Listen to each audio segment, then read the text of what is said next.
Welcome to the Teaching Your Toddler show with Mary Jo Tinlin. Sarah Appleman started her career driven by passion, but it turned personal when her son was born with health and development issues. He spent the majority of his childhood in occupational therapy to help with tightness in his legs, hand-eye coordination, as well as visual delays. He also refused to eat many foods. With many years of OT and building on his appetite, he's now an athletic straight-A student. Today we're going to talk to Sarah, and she's going to tell us about her passion for occupational therapy and her natural love of cooking, which have collided now that she has a book called Play with Your Food. She helps children overcome their sensory issues, try new foods, and even enjoy helping in the kitchen. She has 20 years of experience and has so many amazing activities that are OT tested and kid approved. By the way, the sound is a little bit wonky, but please stick with it. It will be okay, and I hope you'll understand everything in this great, fantastic interview with occupational therapist and author Sarah Appleman.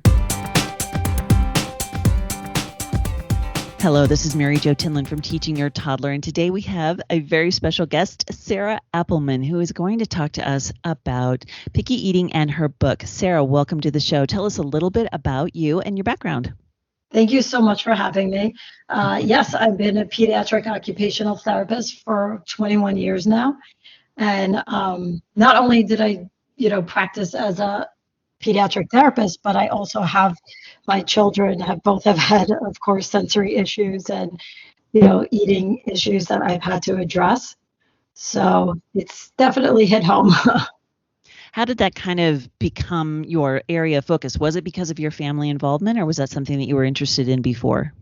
So that's a good question, because so many people that I did treat, there were these underlying symptoms and behaviors that I noticed when it came to not only eating, but, just play skills, which is huge for children with, in my area of what I work with. So, when I noticed that my son, you go through all this training and you think, oh, I'm going to be the best mom and have easy birth. Yeah, that. And then, oh, yeah, I'm going to nurse my child. And then he didn't latch from the beginning. And then, you're going through all these things that you think are just, they make it seem, Hollywood makes it seem like it's such a cakewalk. And it's really not. Mm-hmm. It's quite difficult. And so then my son, who's now also 16, he definitely demonstrated a lot of things like a hyper gag reflex.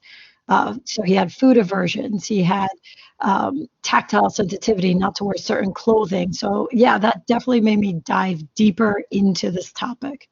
Mm-hmm. Let's take a step back for a second. What does an occupational therapist usually do, just for people that may not know?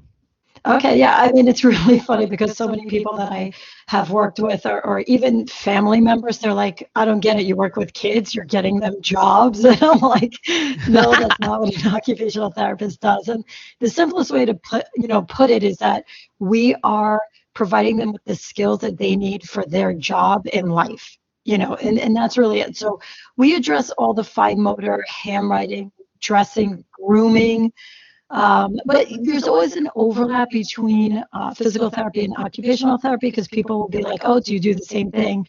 It may look on the surface that we're very similar, but the reasons why we're doing maybe the same exercise are completely different. So, I'll be working on an upper extremity strengthening skill, and the PT may be working on balance, and I may be doing an obstacle course for auditory processing and for attention and to help your sensory system. And the PT is obviously going to be looking at those gross motor skills. So, we might be doing similar things, but the occupational therapist definitely addresses, fine motor, visual, perceptual activities in daily living, including feeding, dressing, grooming, and then, of course, all the sensory processing disorders. Those are the main areas that we work with. Excellent. Thank you for taking the time to explain that, because I think that unless people have worked with an OT or a PT, they may not know what the difference is and what you are doing. So that's great. So now you spoke a little bit about some of the sensory issues. I think a lot of people write off being a picky eater to they're just little, or they haven't been exposed to enough food yet or something. So why, what's happening with those sensory issues that really would cause picky eating for kids?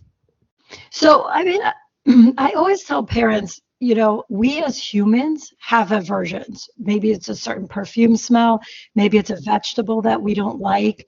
And the whole point is that it's okay not to like everything, right? We have to really understand that it's crucial to understand that not every kid is going to love every single thing, and because we as adults don't.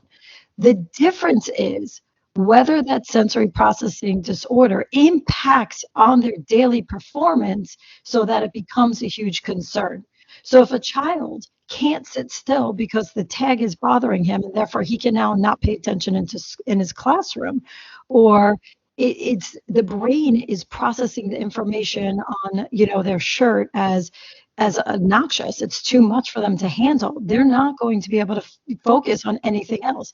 And I give parents always this example, like, you're outside, you're walking around, you either have your glasses or sunglasses on, and then you forget about it, right? Like you're like, oh my God, where are my sunglasses? Or like, dude, it's on your face because your brain, that's normal. That's right? Because good. we've all done that. But because your brain initially feels the texture of the sunglasses and it says, what is this? What's going on? And looking at it and processing it, sunglasses aren't a threat, but yet there's still a stimulatory, substance that goes on your face. So your brain starts saying, what is this? Is it okay? And then it starts looking at your heart rate. Are you panicking? Are you okay? Oh, you know what? It's not a big deal. She's fine. I don't have to now focus my attention here. I'll go elsewhere. But if my brain was processing that information as a threat, causing me into a panic attack over sunglasses, and as silly as it sounds, that's what's happening to these children. They really can't focus, or their brain is not having the ability to take that sensory input, process it, and tolerate it, allowing them to function. Awesome. Thank you for explaining that. And I'm really glad to hear that losing my sunglasses is not abnormal. Yes. So I know you've written a book about this. So tell us about that. Sure. Yeah. So I'm doing my work and findings, especially like all these extra classes I have to take and things. And I just found this like underlying common theme where so many children were picky eaters, and they also simultaneously had that tactile sensitivity. So I said, there's got to be something. Let me look into this. And what I started to do is explore, like, let me give you an example. If you are not willing to participate and play with, let's say, Play-Doh, are you going to even put that near your mouth? Because you won't even touch it. No, right? The mouth is so sensitive. It has, all the nerves and the blood supply and the, input, because if you put that something dangerous in your mouth, you could get very ill, sick. So the whole purpose of that is protection, right? I mean, that is what our sensory does. So all the kids that I have found had this hypersensitivity toward tactile input. Well, guess what? They're not going to put anything in their mouth either, because it's going to cause even more meltdowns, behaviors. They have that aversion. So I joke with parents. I'm like, we're going to sneak instead of, through the front door. We're going to go through the window or the side door, and we're going to start playing with different textures and different substances. And lo and behold, through the years, all these children started to eat. And that's when I'm like, maybe I should write that down. Very good. So tell us about the book. What's the name of the book? Okay, so the book is called Play With Your Food, which is very funny because ironically, people were like, I've had people get in touch with me through LinkedIn, and they're like, I encourage my children not to play with their food. And I had to explain, but that's the ironic, that's the whole purpose of it, is that it's supposed to encourage children to not necessarily play with their food, but play with similar textures and things to allow them to eat. So the book is full of beautiful activities that incorporate fine motor, gross motor, visual, perceptual, and sensory processing activities that I've done throughout the years.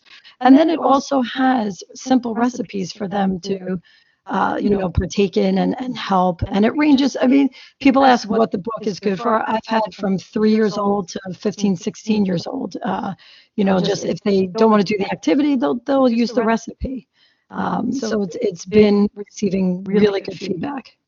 Oh, that's amazing. So it's really a self-help book, not just for parents, but also for the kids themselves potentially, right?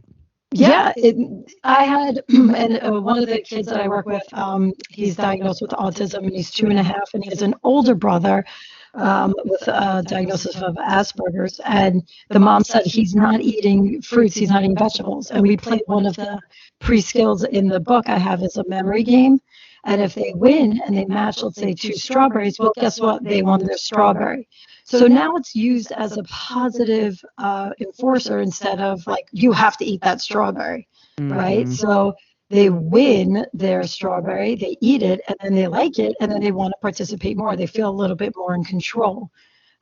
So she was working with this boy. We did it through our Zoom as best as we can. And her other son came over and he started to play and he started to eat. So she was really excited. And obviously I was too. It was really a cool thing to witness. Absolutely, that they could help each other, right? That they work together. That's great. Now, some of the things that you're talking about, I know one of our kids has been always very picky, and I feel like it's always had a lot to do with texture. He can't eat things that are messy, like he can't eat mac and cheese. He can eat things that are like sandwiches or bacon or chicken nuggets or whatever, that things that you can keep separated, but he can't eat things that are like a pile of something like a casserole is right out. So, I mean, that's the kind of thing you're talking about with that sensory. Is how would you help somebody like that?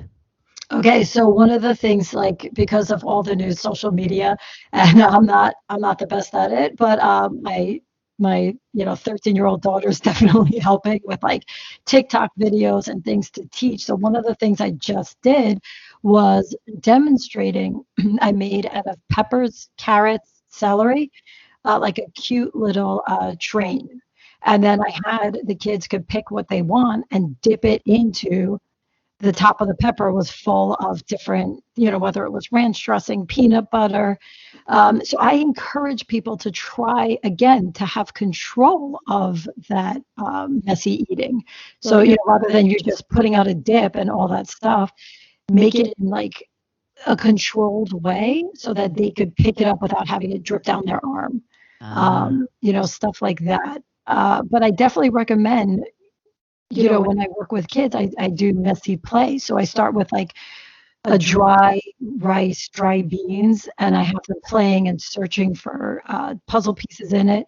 And then I go to, Play-Doh and then maybe slime. So their body slowly integrates that external tactile input without being threatened by it. Oh, wow. Those are some really cool activities that you would never think to sort of put those together with how to help someone with food, food therapy, really, right? But that is really interesting. What are some other examples that you have of some of the things that maybe you would recommend, or maybe the book talks about? Yeah, one of the coolest things I have is, okay, so if you think about you go to a restaurant or you go somewhere and people spend millions of dollars to visually stimulate you, right? Like the way commercials are and the way, bakeries have things laid out. It's all to get you to want to buy what they have, right? So you have to present things in such a way. And even if it's doing silly vegetable or fruit, like I always carve a watermelon out of a shark. Well, guess what? Now kids are, playing with the fruit because they go in and they pretend they're stealing it from the shark. Other things I do is the process of the cooking. So there was a little boy who was here, I think he was about 7, and his parents came to help with the photo shoot. And I had no idea prior that he was a picky eater.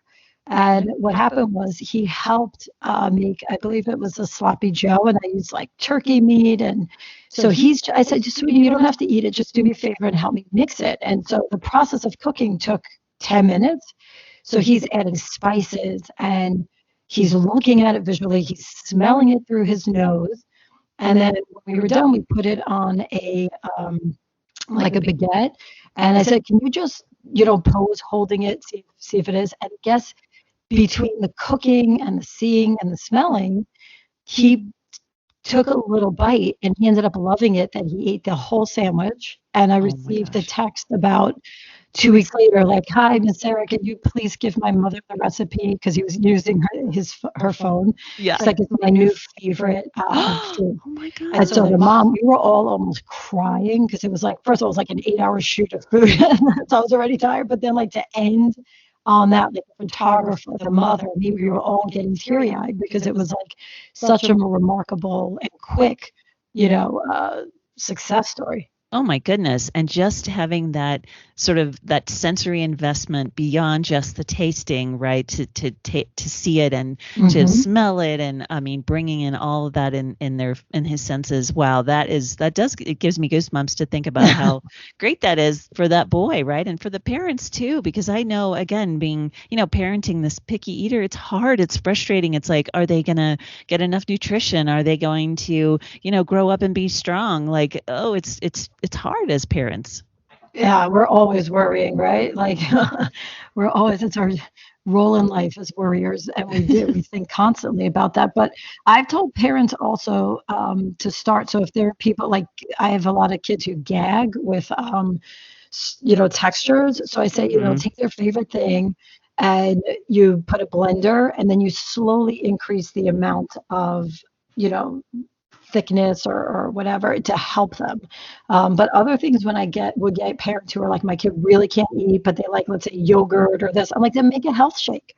Use put blueberries, strawberries, orange juice, probiotic in there, and so many kids like start really eating a healthier breakfast. It sets them for the day. Oh, that's So a really good idea. Yeah, because our kid has a really crazy gag reflex again for sort of that messy thing, like any kind of noodle or whatever. He cannot tolerate it. But that's really interesting to be able to put some of that nutrients into a drink, right? Because pretty much mhm. everybody drinks, right? Especially if you can get it smooth enough, it'll go down smoothly.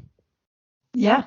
And it's also a familiar thing. So if the child will eat fruit, then go for it. Tell them, hey, you're going to help. And again, it's the process of it, right? So it's come with me to the food store, pick out the, fruit that you want to put in it. Okay, great. Now help me cut it up. And then, oh, help me pour. And, a lot of the parents also all say, like, do some exercise before because you will naturally want to eat or drink after. So I tell parents, part of a calming effect that we do is giving them some vestibular movement and then proprioceptive, which is like heavy work. And so I'll say, let's do an obstacle course. Even with older kids, we would go to the park and play American Ninja Warrior and like climb up the side, go for a ride, go, do a monkey bar, do jumping jacks. It doesn't, whatever you have in your space, and then all of a sudden the kid was downing food. So Ah. It just kind of are you saying it got his or the child's brain sort of off food or off eating, and then you kind of changed gears, or was it the fact that you like made him hungry? it was both because what happens is a lot of the kids who feel out of control, who have sensory processing, a lot of them even have some anxiety because there are things that they can't control. So if they have, let's say, a dog, I find so many people, unless they're raised with a dog who have sensory issues, are frightened of a dog. Why? They're not sure when it's going to lick them, if it's going to, bark, and they're auditory hypersensitive. So they get nervous and then they have this anxiety towards this animal. So what I would do is I used to have a therapy dog that I trained and I would hold the head and all of a sudden the child would pet or play fetch and get involved with the dog to help calm them. But before I had that interaction and I knew they were stressed, we would do things to warm their body up. So we would go like I said, do jumping jacks, wheelbarrow walking, crab walking, to help their body get the nervous energy out and calm them for that interaction. Oh gosh, I never thought about a dog being, a source of stress like that. But I mean, I can completely see that if they're not used to being licked or like you said, the loud barking or something.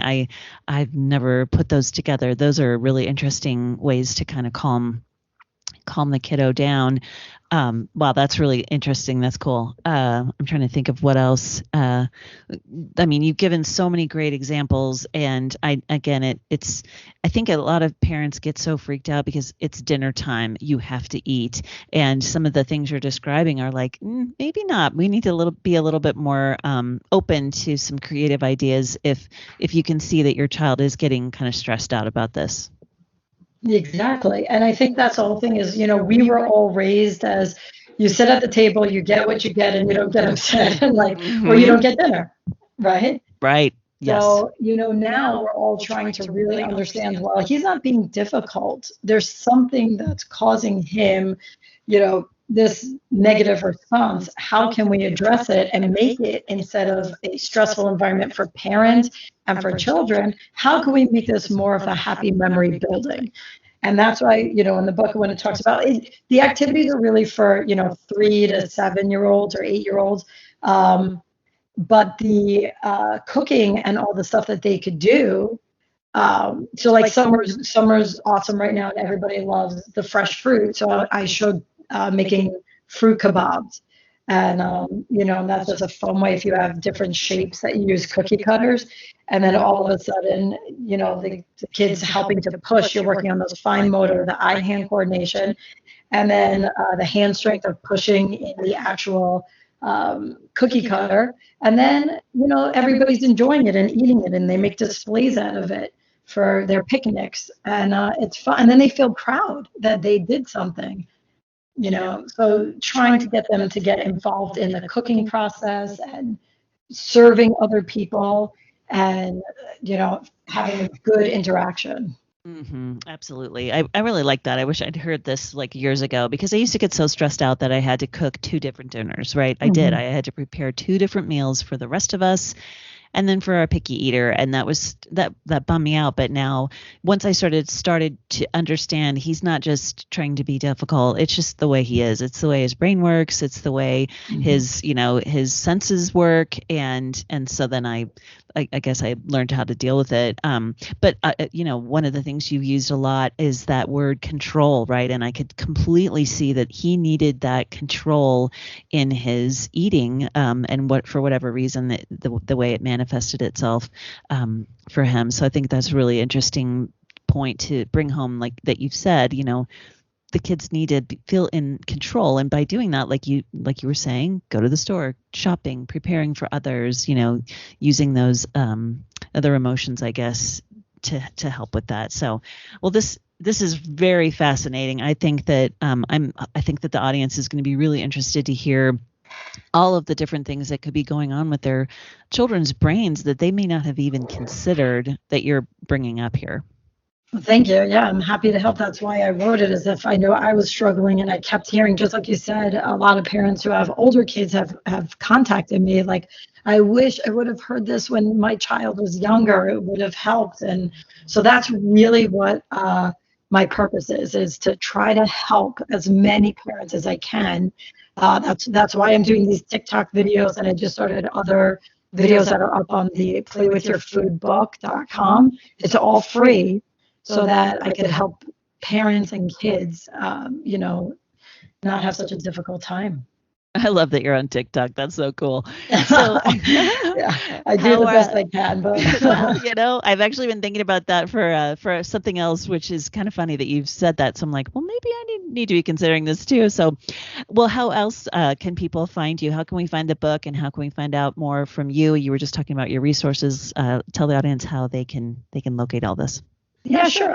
The book currently is on sale on Amazon, and you put, either my name, Sarah Appleman, or Play with Your Food, and you'll see my.